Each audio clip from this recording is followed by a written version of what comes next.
friends, welcome to my YouTube channel Pritesh E-Learning. Today we discuss about system of track electrification in our part number 2, electric traction. In that case, what is track electrification? A track electrification is a setting up a power distribution network along the track so electric locomotive have to run.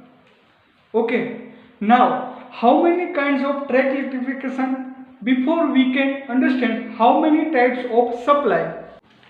Okay, now first is DC system, second one is single phase AC system, third one is three phase AC system, fourth one is which is new system in nowadays composite system.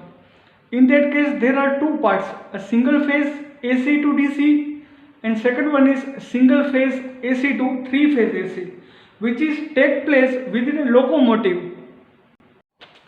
Okay, now in DC system there is a 600 volt to 750 volt for using tramways and suburban services. Also using in third rail. What is third rail? We discuss later. What is tramways? Tramways are kind of bus which run on track which receive power in overhead lines, like used in Kolkata, urban as well as suburban services. We use a 600 volt to 750 volt. Now, assuming power is a constant, voltage will be less, also current will be high, so there is a more sparking. So we overcome this. We use a third rail system. Now what is third rail system? It is used where overhead line is not possible, like tunnel. So we use a third rail system along the track for powers. Okay, now 1500 volt to 3000 volt for main lines. Here a more power, more will be the voltage, so less will be the current. So sparking will be less. Now move on to the DC series motor.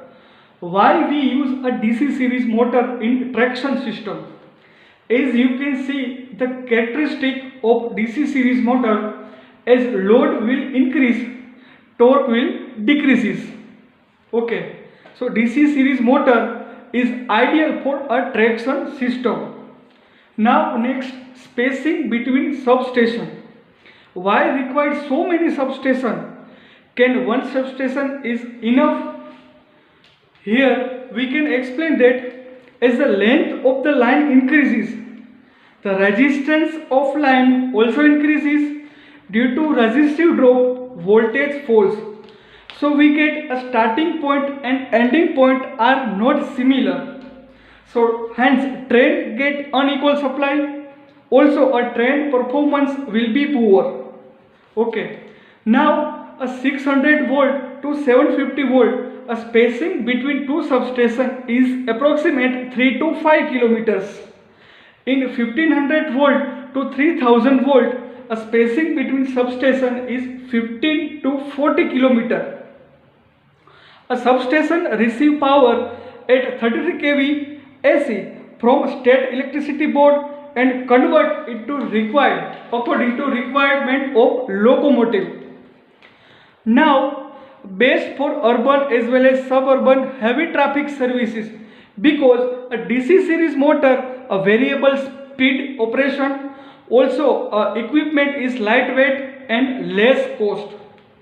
Second is less power consumption. Third one is no interference. Thank you guys. If you like my video, please subscribe my channel Pritesh E-Learning. Also share with your friends and also do a subscribe and hit the bell icon. Thank you. Thank you guys. If you like my video, please subscribe my channel Pritesh E-Learning. Also share with your friends and also do a subscribe and hit the bell icon. Thank you.